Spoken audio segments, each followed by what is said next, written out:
Hi, I'm Doug Young here for Peghead Nation. In this course, we're going to be talking about alternate tunings, and we're going to walk through a lot of common alternate tunings, maybe some uncommon alternate tunings.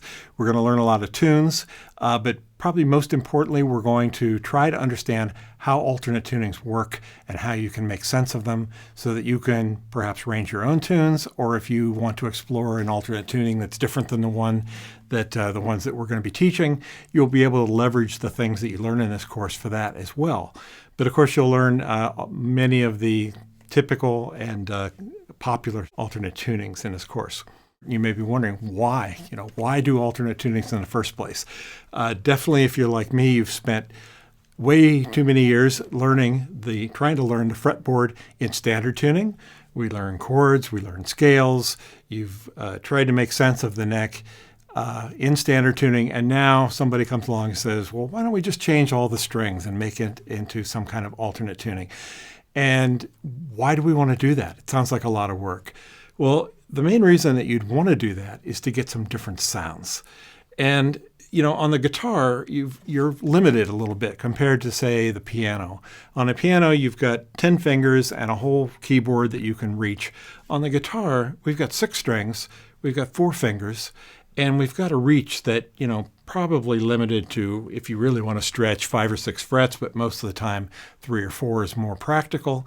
And typically, as soon as you start putting fingers down, you can play certain notes, certain sounds, but other things you might not be able to. And so if we want to get a particular sound that isn't available in standard tuning, we can retune some strings until we do get those sounds. So it's different flavored chords, different kinds of sounds that you can't get.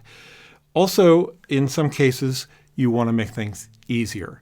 And easier, some people will say, well, you're making it easier, that's cheating. Well, it's not really about, athletic prowess on the guitar. It's about trying to play musically.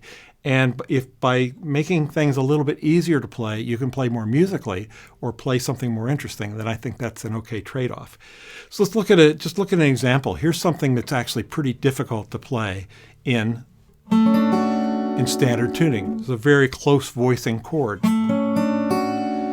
And in standard tuning, that would have to be, it would have to be like so. That's a pretty nasty chord to play.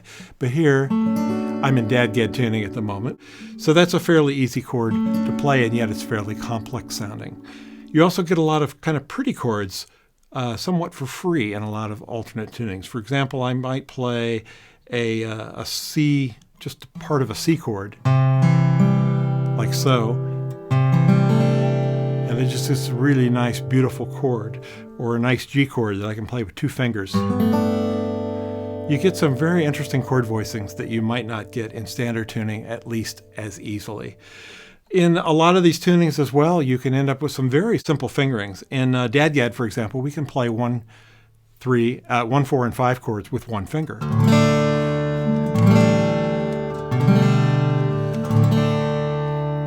And that makes things pretty easy, but also frees up the other fingers for playing melodies.